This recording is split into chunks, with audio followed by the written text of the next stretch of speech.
Yo, what's up everyone? Before we dive into the future, I want you to take a trip down memory lane with me. Think back about 15 years. Remember when getting a new phone meant your mom insisted on a Nokia? She'd say, "Get the Nokia, son. You could run this thing over with a tank and it'll still ring." That legendary durability, that built like a tank reputation, was the gold standard. Sure, over the last decade, the hype faded a bit. But gone, never. Because guys, the sleeping giant hasn't just woken up, he's starving, he's focused, and he's coming for the crown. Apple, Samsung, OnePlus. Consider this a formal warning. If you're looking for a smartphone in 2026 that isn't just handy but absolutely mind-blowing, your prayers have been answered. Nokia isn't just making a comeback, they're coming for revenge. And their weapon of choice, the Nokia Zero 5G.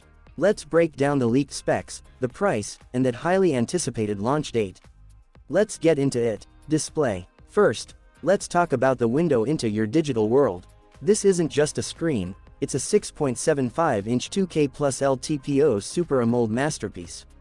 The colors here are so deep, if you're watching a horror flick at night, the blacks are so inky you'll feel like the monsters are literally in the room with you. And the brightness, it laughs in the face of direct sunlight. But the real magic is the 144Hz refresh rate. Navigating this UI feels like sliding your finger over a block of melting butter. For the gamers out there, the 390Hz touch sampling rate means your inputs are basically telepathic.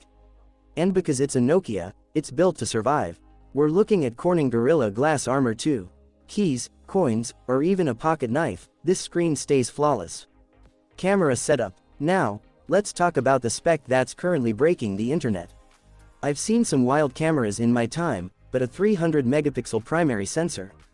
That is a DSLR killer, plain and simple. We're talking about zooming into a bird a football field away and seeing the texture of its feathers. When the sun goes down, Nokia's legendary Pure View tech returns from the grave. It pulls light out of thin air, making midnight shots look like high noon masterpieces. You also get a 50 megapixel ultra-wide lens for when the whole squad needs to fit in the frame, and a 12 megapixel telephoto portrait lens giving you that creamy, professional bokeh that makes you look like a movie star. Even the 50 megapixel selfie cam comes with autofocus, so your friends in the back of the shot stay just as sharp as you are.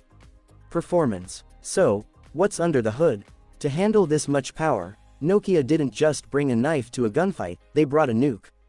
We're talking about the Qualcomm Snapdragon 8 Elite Gen 6. Built on a cutting-edge 2nm process, this chip is terrifyingly fast while barely sipping battery. 4K video editing, easy. AAA mobile gaming, whether it's COD or the latest open-world RPG, this phone won't sweat, throttle, or lag. Pair that with 12GB or 16GB of RAM, and up to 512GB of storage, and you've basically got a gaming console and a supercomputer in your pocket. And the best part, no bloatware, just a clean, lightning-fast stock Android 16 experience. Battery life. A phone is only as good as its battery, and Nokia took that personally. They've packed in a massive 9000 mAh battery. That's not a typo. 9000. This is a forget-your-charger-at-home type of battery. Binge-watch Netflix, scroll through TikTok for hours, or game all day, this thing refuses to die. We're talking a solid day and a half of heavy use, easy. And when you finally do need a top-up, the 125-watt ultra-fast charging gets you from 0 to 80% in about 30 minutes. Price and launch date. So, the million-dollar question, what's the damage? To your wallet, Nokia is about to shock the industry. Leaks suggest a starting price of around $899 to $950. Think about that. You're getting double the specs of an iPhone or a Galaxy S series for a fraction of the cost. As for the launch, Nokia hasn't made it official yet, but the word on the street is that this storm hits the global markets around mid-2026, somewhere between June and July. So, is Nokia about to flip the script? Is the tractor-proof king ready to take down Apple and Samsung? I want to hear from you guys. Is the Zero 5G your next daily driver? Drop a comment below, hit that like button, and I'll see you in the next one.